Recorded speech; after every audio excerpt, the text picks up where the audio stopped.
जय श्री महाकाल सभी साधकों को। और आज हम आप लोगों को कर्ण पिशाचनी के बारे में बताएंगे।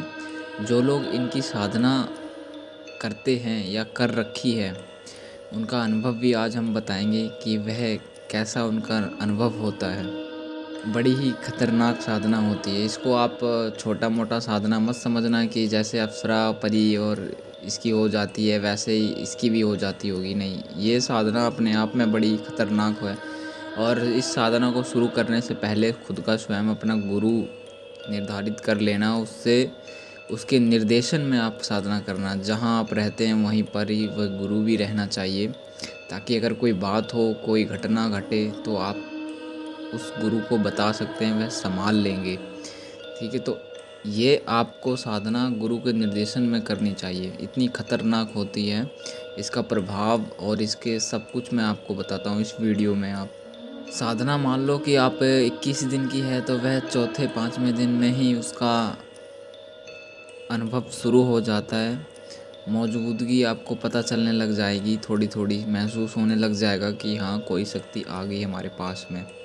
और कुछ साधक ऐसे हैं जिन्होंने कर्ण पिशाचनी की साधना की, वह पागल हो गए हैं।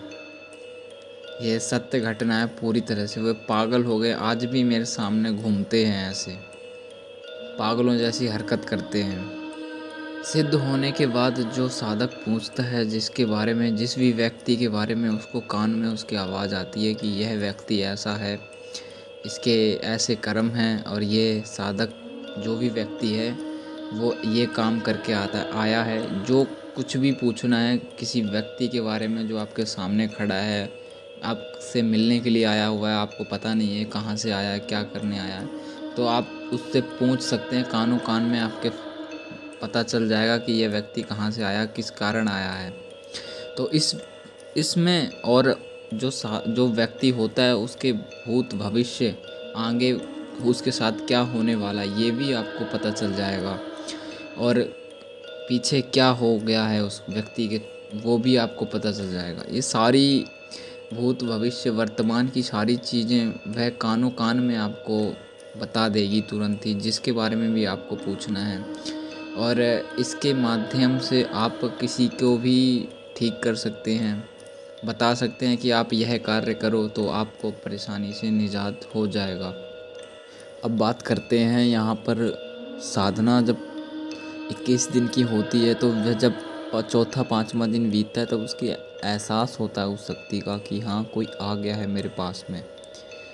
जब वह सिद्ध हो जाती है, जब वह उसका प्रत्यक्षीकरण होता है, जब वह सामने आती है शक्ति, तब साधक को बड़ा भय लगता है, बहुत ही ज़्यादा भय लगता है। और उसके वस्त्र जो होते हैं शक्ति के, वह काले कलर के होते हैं, काली साड़ी पहने रहती है कर्ण पिशाचनी। और जब साधक उसके सामने आता है, जब वह शक्ति साधक के सामने आती है, तब वह शादी करने के लिए बोलती है साधक को कि तुम अपनी इच्छाएं रखती है कि तुम मुझसे शादी कर लो, तो मैं आपको ये सारी चीज़ें प्रदान कर दूंगी। लालच देगी अपने आप में, एक शक्ति अपने आपको कि लालच देगी कि आप मुझसे शादी करो तो मैं आपको ये सारी चीज़ें प्रदान कर दूंगी। ऐशो आराम, ऐश्वर्य, सारी चीज़ प्रदान कर देगी। तो ऐसे वह शक्ति आपको लालच देगी। उस वक्त पे आपको लालच में नहीं आना है बिल्कुल भी। अगर आपने शादी के लिए हाँ भी कर दिया, तो उसी वक्त वह माला उठाकर आपके गले में डाल देगी, फिर आपको भी डालनी पड़ेगी। फिर इससे यह होगा कि आप किसी गैर स्त्री की तरफ देख भी नहीं सकते, ना ही आपकी शादी तो फिर होनी ही नहीं है, बिल्कुल भी नहीं। और जब उसका प्रत्यक्षीकरण होता है, जब वह सामने आते तो चिल्ला कर बोलती है कि तूने मुझे क्यों बुलाया यहाँ पर, क्या कारण है तुझे। ऐसे वह चिल्ला कर बोलते तो आप खुद ही डर जाएंगे उसके बोलने और उसके चिल्लाने से ही। जब आप साधना शुरू कर रहे होते तब बीच में ही आपको बहुत अनुभव होंगे। ठीक है, और मतलब गर्म हवाएं चलेंगी, कभी ठंडी हवाएं चलेंगी, कभी आप मदहोश होने लग जाएंगे, अचानक से कोई खुशबू आना शुरू हो जाएगी। ऐसे ऐसे अनुभव आपको साधना के बीच में महसूस होंगे। किसी दिन आप जब बिस्तर पर लेटेंगे तो आपको रात्रि में ऐसा लगेगा कि मेरे साथ में कोई स्त्री लेटी थी। सुबह आप उठकर देखेंगे तो आपको ऐसा ही एहसास होगा कि रात में कोई स्त्री हमारे साथ में, मतलब मेरे साथ में लेटा था। तो आपको ऐसे ऐसे अनुभव होंगे। उस टाइम पर ब्रह्मचर्य का पालन और अकेले सोना, किसी से बोलना चालना, ये सब बंद करना पड़ता है इस साधना में। सिर्फ अपने साधना में ही लगाव रखना पड़ता है। और अजीबो-गरीबो आवाज़ें सुनाई देंगी आपको साधना के बीच में। तो यह साधना जो होती है, यह गुरु के निर्देशन में की जाती है। अकेले आप अगर स्वयं खुद करेंगे तो आप उस शक्ति को संभाल नहीं पाओगे।